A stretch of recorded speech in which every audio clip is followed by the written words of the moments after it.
ఇదైతే గంగవాయల కూర టమాటా పచ్చడి ఎలానో చూపిస్తాను రండి. ఇలాంటి వెల్లుల్లిపాయలు, పచ్చిమిర్చి,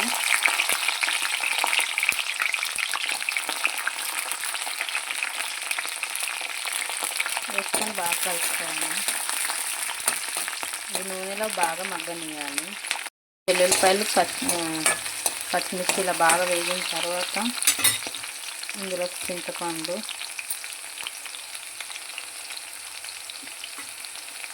టమాటా ముక్కలు,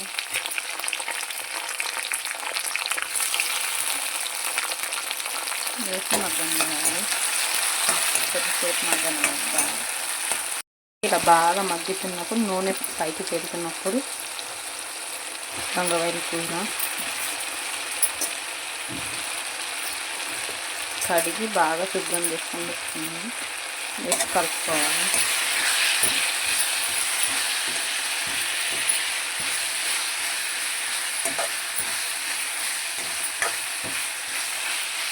కూర కూడా బాగా మగ్గిన తర్వాత ఇందులో కొత్తిమీర వేసుకొని బాగా కలుపుకోవాలి. గంగవాయల కూర కొంచెం పులుపు ఉంటుంది.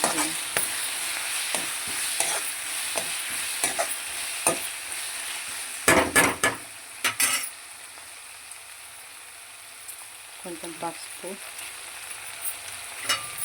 వేసుకొని కలుపుకోవాలి. బాగా ఒక 10 నిమిషాలు మగ్గనియాలి. బాగా మగ్గింది ఫ్రెండ్స్. ఇది చల్లారిన తర్వాత ఇంకా మిక్సీలో వేసుకోవడమే. ఆఫ్ చేసేసి కొద్దిసేపు చల్లారిన తర్వాత మిక్సీలో వేసుకుంటే పచ్చడి రెడీ అయిపోతుంది. సరిపోయింది. ఇందులోకి మిక్సీలోకి వేసుకొని మిక్సీ పట్టుకోవడమే. ఇందులో సరిపడా సాల్ట్ వేస్తుంది. గంగవాయల కూర టమాటా పచ్చడి అయితే రెడీ అయిపోయింది ఫ్రెండ్స్. పుల్ల పుల్లగా కారం కారంగా చాలా బాగుంటుంది ఫ్రెండ్స్. ఒకసారి ట్రై చేయండి. నేనైతే ఇలా చేశాను. మీరు ఎలా చేసిర్రో కామెంట్ చేయండి నాకు.